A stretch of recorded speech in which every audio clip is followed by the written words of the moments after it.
하나님을 경외하는 행복한 부부가 되기 위해서는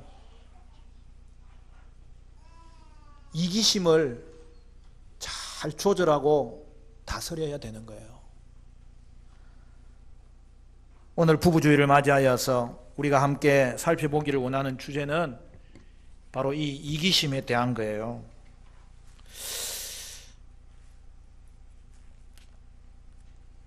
여러분, 이런 게임이 있어요. 부부가 아무나 가지고 있는 지폐 서너 장을 꺼냅니다. 꺼내고 이제 가위바위보를 해서 하나씩 가져가기로 하는 거예요. 처음 할 때는 연습으로 하시고 두 번째 할 때는 진짜로 하는 거예요. 여러분, 그렇게 가위바위보를 하면서 어떤 생각이 들까요? 그 게임을 하면 어떤 감정이 들까요? 여러분, 작은 게임인데도 막 경쟁심이 생기는 거예요. 그것을 가져가려고 막 욕심이 생기는 거예요. 사실 여러분, 이기심이라는 것은 누구나 자연스럽게 가질 수 있는 감정이에요. 왜냐하면 사람은 다 자기 중심적이거든요. 문제는 이기심은 조절을 잘 해야 돼요. 특별히 부부 생활에서 이기심을 조절하지 않으면 배우자가 고립되게 되고 단절되게 되고 부부 관계에 큰 해를 끼치게 되는 거예요. 여러분, 이기심이 부부 생활에 미치는 부정적인 영향이 무엇일까요? 그리고 그 이기심의 악영향으로부터 벗어날 수 있는 방법이 무엇일까요? 여러분, 부부 관계의 핵심은 연합이에요. 하나 되는 거예요. 우리는 그걸 다른 말로 이야기할 때 친밀감이라고 하는 거예요. 하나님과의 친밀감과 더불어서 성도는 다른 사람과의 교제가 있어야 되지만 특별히 부부에 있어서는 그 친밀감이 회복돼야 되고 계속 유지돼야 되고 또 풍성하게 누릴 수 있어야 되는 거예요.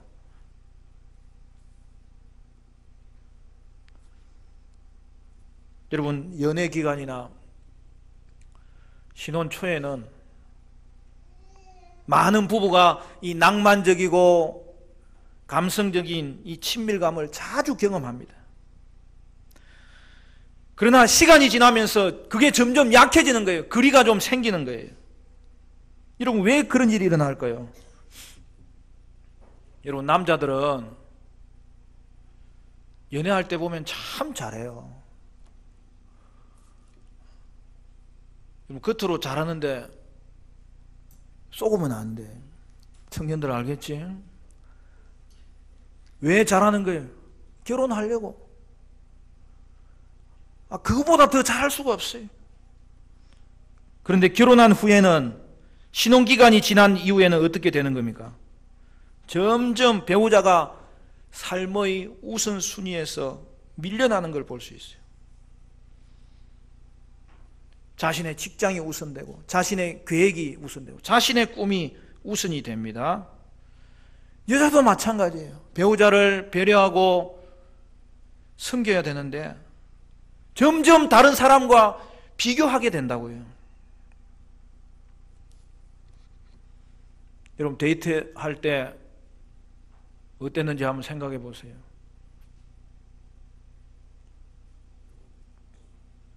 떨어져 있으면 보고 싶고, 또 만나면 헤어지고 싶어요? 안 헤어지고 싶은 거죠.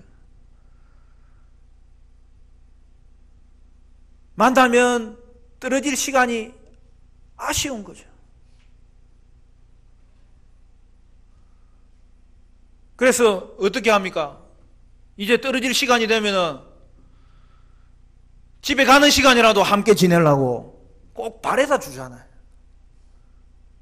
근데 바래다 주면 집에 그냥 들어가지도 않아요.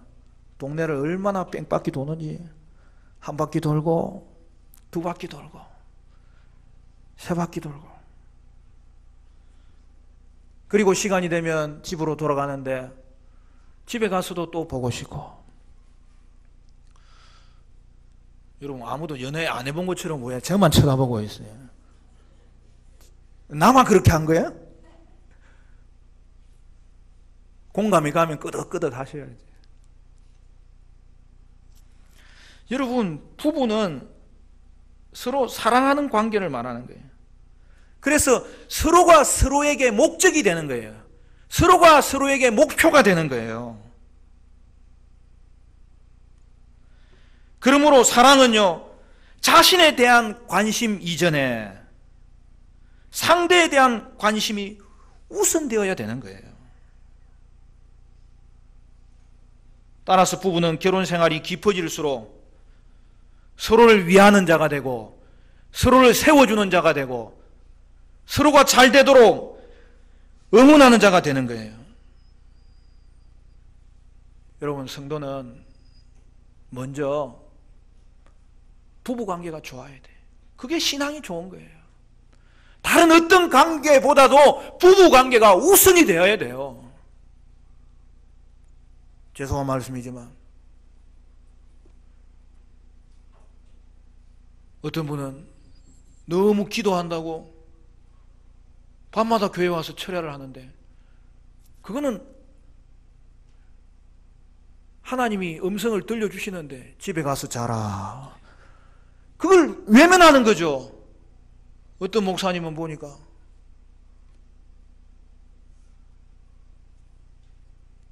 자기는 아들하고 자고, 사모님은 딸하고 자고, 어떤 경우는 뭐 방이 모자라서 그럴 수도 있지만, 그러는 것은 일시적이어야 돼요. 그거는 하나님이 원하시는 방법이 아니에요.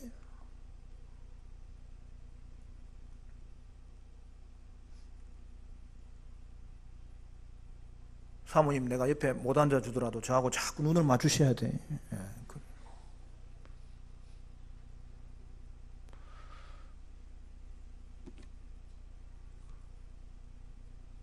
저희 집사람하고 저는 이때까지 한 번도 각방 써본 적이 없어요. 그럼 늘 좋아서 각방을 안 쓴 거는 아니고, 해가 질 때는 풀어야죠. 물론 못 풀 때도 있어요, 저희도. 그럴 때는 이를 악물고 자야 돼.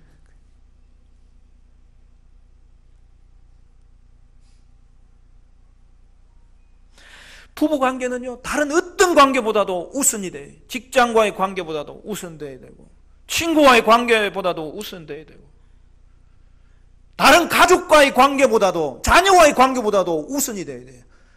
특별히 성도는 부부관계가 잘 되어야 됩니다. 그러면 모든 것이 잘 돼요. 영적으로도 회복돼요. 하나님이 은혜를 주셔요. 따라서 부부관계는 하나됨이 핵심이에요. 친밀해져야 되는 거예요. 사도행전 2장 24절에 이렇게 말합니다. 이러므로 남자가 부모를 떠나 그의 아내와 합하여 둘이 한 몸을 이룰지로다. 그러므로 여러분, 부부는 서로를 위해서 존재하는 자라는 말이에요. 그래서 성도는 가장 우선된 사랑의 대상, 섬김의 대상을 부부로 삼고 서로를 배려하고 돌봐주고 아끼고 사랑해야 하는 것입니다. 그런데 여러분, 신혼기간이 지나면 도리어 친밀감이 약해지는 것을 많이 보는데, 그 이유가 무엇일까요? 결혼 후에는 목표가 바뀌는 거예요. 결혼까지 잘 해놓고는 이제 그 이후부터는 부부의 연합이 목표가 아닌 거예요. 사회생활에서 성공하는 게 목표가 되고, 자신의 계획을 이루는 게 목표가 되고, 다른 가정보다 우리가 잘 사는 게 목표가 되고, 결국 목표가 바뀌면 뭔가 잘못되어져 가는 거예요. 어떤 사람은 말할 거예요. 목사님, 그래도 부부가 잘 되기 위해서 그렇게 하는 거잖아요. 여러분, 맞습니다. 물론 온종일 남편만 바라보고 있으라는 말이 아니에요. 아내만 바라보고 있으라는 말이 아니에요. 남편이든 아내든 모두 사회에서도 인정받아야 돼요. 개인의 목표도 이루어야 됩니다. 그러나 부부는 처음 만났을 때 그렇게 서로를 관심 가지고 섬겼듯이 부부가 된 이후에는 계속해서 배우자가 우선된 관심의 대상이어야 되고 더 그 친밀감은 깊어져야 되고 그 친밀감을 누릴 수 있는 하나님이 허락해 주신 이 관계를 저와 여러분은 잘 보존할 수 있어야 되는 거죠.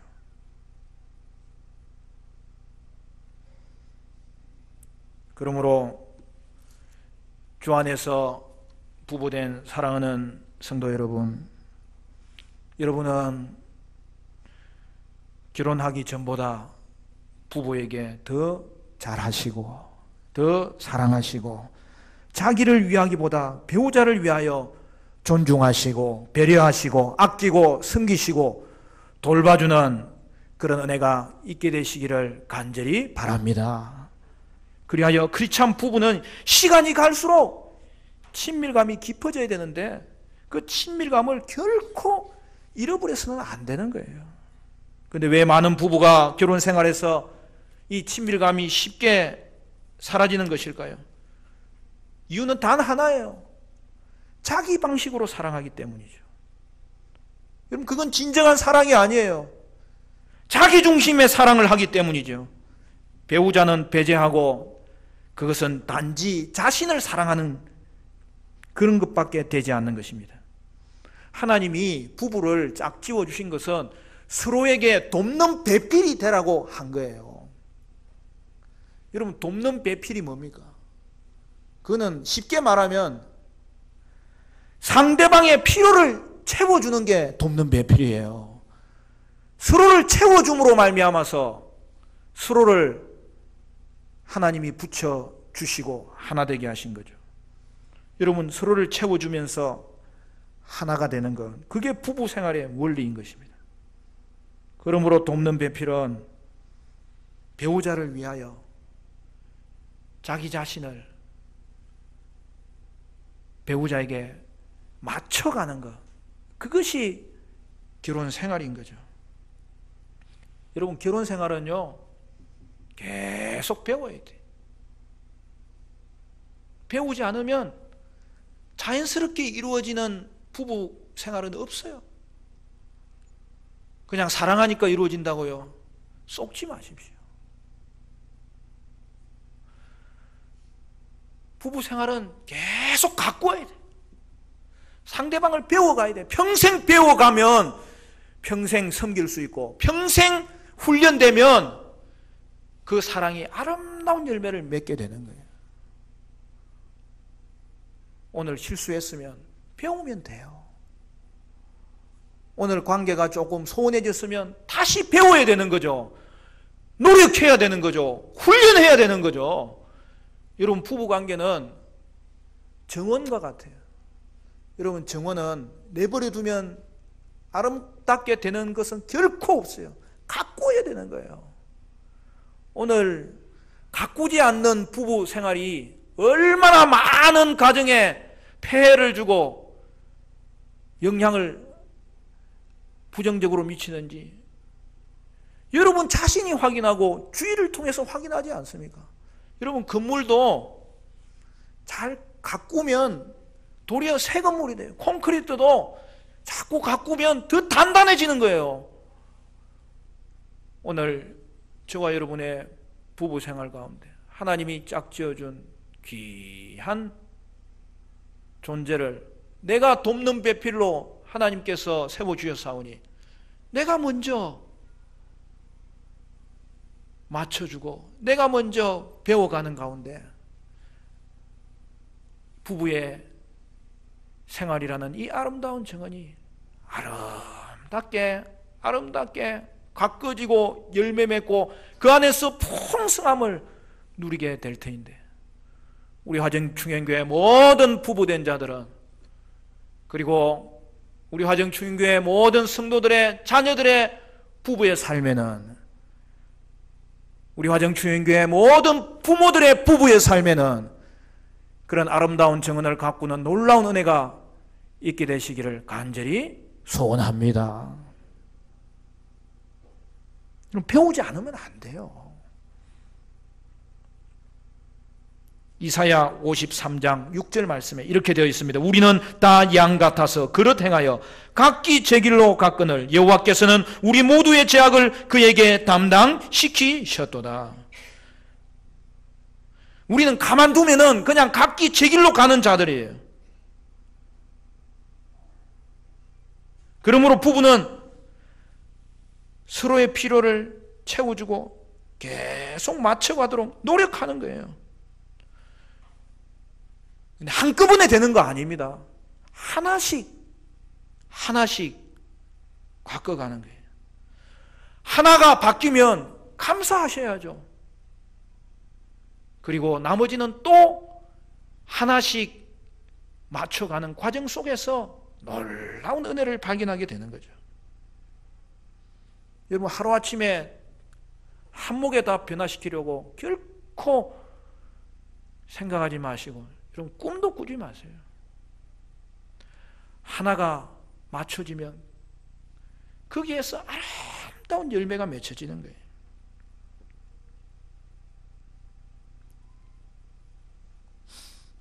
제가 부부주일날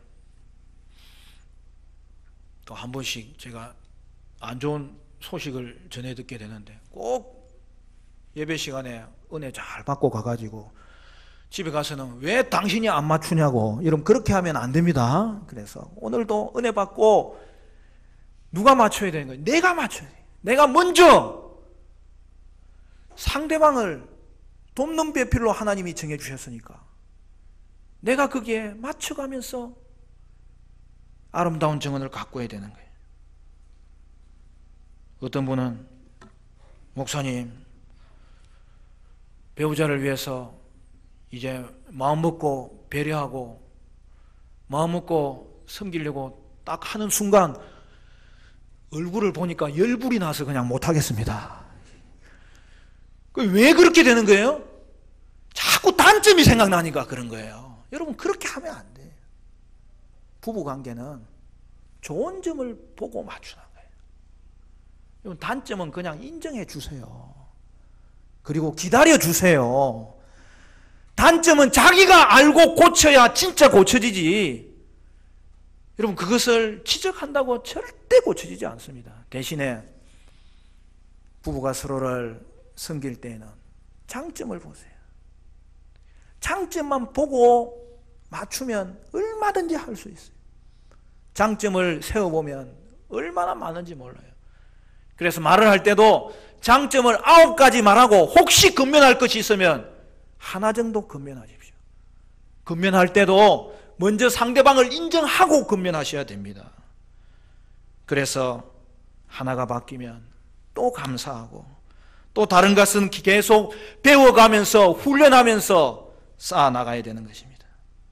상대방의 장점을 보면서 자신이 먼저 사랑하고 자신이 먼저 배려할 때에 크리스찬 부부는 진정으로 친밀하고 하나된 부부의 관계를 가꿔갈 수 있습니다. 여러분 결혼 생활에서 그렇기 때문에 이 이기심이라는 문제는 여러분 얼마나 서로를 멀리하는지 몰라요. 결국에는 단절과 고립으로 이어지게 됩니다. 여러분 부부의 고립과 단절이 주는 영향이 뭐예요? 서로 오해하게 되는 거예요. 그렇게 사랑하는 관계인데 서로에 대해서 잘못된 판단을 하게 되는 거예요. 대화가 단절되는 거예요. 사랑이 식는 거예요. 특히 우리 그리스도인들에게 너무나 중요한 것은 그것이 영적으로 해를 주는 거예요. 기도가 막히게 되는 거예요. 어떤 부분은 하나됨을 노력하는 것을 포기하고 차라리 단절되는 것을 견디며 사는 것이 낫다고 선택하는 분들이 있어요. 왜 그래요? 상대의 변화가 너무 더디니까 실망하는 거죠. 그러다가 포기하는 거죠. 더 많이 상처받을까봐 회피하는 거죠. 그러나 처음부터 이야기하듯이 부부는 서로가 사랑하는 존재예요. 내가 먼저 변화되어야 되는 거예요. 내가 먼저 섬겨야 되는 거예요. 내가 먼저 도와줘야 되는 거예요. 그래서 성경은 남편과 아내에게 각자의 역할을 잘 하도록 말씀하고 있어요. 아내는 남편에게 순종하셔야 됩니다. 이는 남편을 존경하는 마음으로 대해야 된다는 걸 말하는 거예요. 남편은 아내를 사랑하셔야 됩니다. 그리스도가 교회를 사랑하듯이 목숨을 내어놓듯이 그리스도처럼 사랑하고 보호하고 채워주고 돌봐줘야 되는 거죠. 어떤 사람은 목사님 요즘처럼 남녀 평등의 시대예요. 저는 그 말씀이 잘 받아들여지지 않습니다. 그렇게 이야기하는 분이 있어요. 그러나 여러분, 하나님의 말씀은 진리의 말씀이고 하나님의 지혜는 여러분의 지혜보다 더 뛰어납니다. 주의 말씀을 쫓아서 가정을 세운 자들이 결코 손해보는 일이 없고 그냥 순종하기 시작하면 이전에는 알지 못했던 놀라운 은혜가 그 가정 가운데, 그 부부 가운데 흘러넘치는 것을 보게 되는데, 여러분, 그렇기 때문에 저는 하나님의 말씀에 대해서만큼은 제가 포기하지 않아요. 사랑하는 아내된 성도 여러분, 남편에게 순종하시기를 바랍니다. 할렐루야. 남편들은 예수님처럼 사랑해야 돼요. 여러분의 사랑이 예수님 사랑 닮았는지 반드시 확인해야 돼요. 우리는 성경대로 사는 사람이에요. 남편의 역할이 뭐라고요? 사랑하는 거예요. 한마디로 섬김의 리더십이에요. 여러분, 성경은 남편을 아내의 머리라고 했어요. 그런데 그것은 결코 군림하는 자세를 말하는 게 아니에요. 예수님이 교회의 머리 되었기 때문에 교회를 군림하여 변화시키지 않아요. 그가 친히 십자가를 지시고 그 사랑으로 말미암아 감동되고 그 사랑 앞에 굴복되어서 주님 앞에 나왔던 것처럼 여러분은 여러분의 사랑이 예수님 사랑을 닮아야 됩니다. 그 각오로 아내를 사랑하고 보호하고 공급하고 베풀고 돌봐야 되는 것입니다. 그러면 아내의 역할은 뭡니까? 남편에게 순종하셔야 됩니다. 그것도 자발적으로 즐거운 마음으로 순종하셔야 됩니다. 물론 가정에서 남편과 아내는 동등합니다. 평등해요. 기독교 신앙이 머무는 곳마다 여성들이 회복되는 거예요. 아이들이 회복되는 거예요. 종도 회복되는 거예요. 가정이 회복되는 거예요. 여러분, 하나님께서 인간을 지으실 때 하나님의 형상으로 지었다고 했어요. 그때 꼭 덧붙이는 말이 있어요. 남자와 여자로 지으시고. 그 말은 뭐예요? 둘 다 하나님의 형상이라는 거예요. 둘 다 평등하다는 거예요. 둘 다 동등하다는 거예요. 둘 다 존귀하다는 거예요. 하나님의 말씀은 남자와 여자를 평등하다는 것에 있어서 결코 물러서지 아니하고 오늘도 이 땅 가운데 그것이 회복되도록 강력하게 말씀하고 있어요. 그러면 오늘 우리에게 주신 말씀은 무슨 말씀입니까? 부부의 역할에 대해서 말할 때는 그것은 여러분 평등에 관한 게 아니라 질서에 관한 것이죠. 성경은 가정의 질서상 남편에게 결정권이 있다고 말씀하는 거죠. 그러므로 아내들이여, 여러분은 결정권자가 아닙니다. 남편이 잘 결정하도록 도와주셔야 됩니다. 좋은 조언을 주셔야 됩니다. 그리고 결정은 남편이 하도록 기다려 주셔야 됩니다. 여러분은 남편을 판단하는 자가 아니에요. 잘 결정하도록 기다려주고 도와주고 결국에는 하나님께서 세워주신 질서를 따라서 가정이 세워져야 되는 거예요. 세베대의 아들 야고보와 요한이 예수님께 찾아와서 주의 나라가 회복될 때에는 하나는 우편에 앉혀주시고 하나는 좌편에 앉혀주십시오. 그런데 그것을 누가 듣습니까? 다른 제자들이 듣습니다. 그들은 심히 분노하였다고 했습니다. 여러분, 왜 분노한 겁니까? 자기들의 생각이 야고보와 요한 생각하고 똑같기 때문에 분노하는 것 아닙니까? 그에 대해서 예수님은 이렇게 말씀하십니다. 마가복음 10장 43절부터 45절 말씀에 너희 중에는 그렇지 않을지니 너희 중에 누구든지 크고자 하는 자는 너희를 섬기는 자가 되고 너희 중에 누구든지 어뜸이 되고자 하는 자는 모든 사람의 종이 되어야 하리라. 인자가 온 것은 섬김을 받으려 함이 아니라 도리어 섬기려 하고 자기 목숨을 많은 사람의 대속무로 주려 함이니라. 여러분, 하나님이 우리에게 하나님의 사랑을 가르쳐 주신 것은 그 어디에서보다도 가장 가까운 이웃, 하나님께서 하나 되게 하신 이웃, 부부와의 관계에서 이 사랑의 열매가 맺혀지기를 하나님은 원하시기 때문에 하나님의 사랑을 경험하게 하신 거죠. 여러분, 성도는 달라야 됩니다. 크리스찬 부부는 세상 부부와 달라야 됩니다. 세상 방식과 달라야 됩니다. 으뜸이 되려 하는 자가 아니라 종이 되어야 됩니다. 섬김을 받으려는 자가 아니라 섬기셔야 됩니다. 먼저 그렇게 하셔야 됩니다. 사랑하는 성도 여러분, 건강한 부부 생활을 위해서 여러분은 반드시 자기 중심적인 이 사랑을 극복하시고 여러분 이기심을 극복하셔서 예수님처럼 배우자를 섬길 때에 그 섬김이 희생하며 대가를 지불하는 그러한 자리까지 나아가셔야 됩니다. 오늘 본문을 보면 이기심을 물리치고 단절과 고립을 극복하는 확실한 방법을 우리 성경을 통하여 말씀하고 있는 내용을 살펴봅니다. 우리 3절 말씀 한 번 더 읽어볼까요? 3절 4절 다 같이 시작. 아무 일에든지 다툼이나 허영으로 하지 말고 오직 겸손한 마음으로 각각 자기보다 남을 낮게 여기고 각각 자기 일을 돌볼 뿐더러 또한 각각 다른 사람들의 일을 돌보아 나의 기쁨을 충만하게 하라. 크리스찬 부부는 오직 겸손한 마음으로 배우자를 대해야 됩니다. 그래서 어떻게 하라고요? 각각 자기보다 남을 낮게 여기고, 어떤 사람은 글을 잘못 읽어가지고 남을 낮게 여기고 이렇게 하면 안 됩니다. 배우자는 낮게 보는 자가 아니라 나보다 높게 보여야 되는 거예요.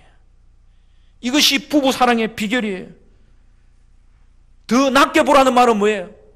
좋은 것을 보라는 거예요. 좋게 여기라는 거예요. 그리하여서 배우자의 필요를 우선적으로 여기라는 거예요. 그러므로 사랑하는 성도 여러분, 하나씩 맞춰갈 때에, 하나를 체험받으면 감사할 때에 남편들은 아내를 섬김의 리더십으로 겸손하게 돌볼 수 있게 될 것이고, 아내들은 남편을 자발적인 복종으로 지혜를 가지고 도와주는 자리에 서게 될 것입니다. 말씀을 맺겠습니다. 그러므로 부부는 친밀감을 얻기 위하여 자신의 필요를 채우는 것에 앞서서 배우자의 필요에 민감하셔야 되고, 그 필요를 채워주기 위해서 순간순간 노력하셔야 됩니다. 그렇게 될 때 여러분은 하나님이 짝지어주신 이 연합을 맛보게 되고 더 깊어지게 되고 친밀함을 회복하고 친밀함을 누리게 될 것입니다. 오늘 우리 화정추인교회에 있는 모든 부부된 자들, 부부될 자들, 그리고 부부된 자녀를 둔 모든 가정마다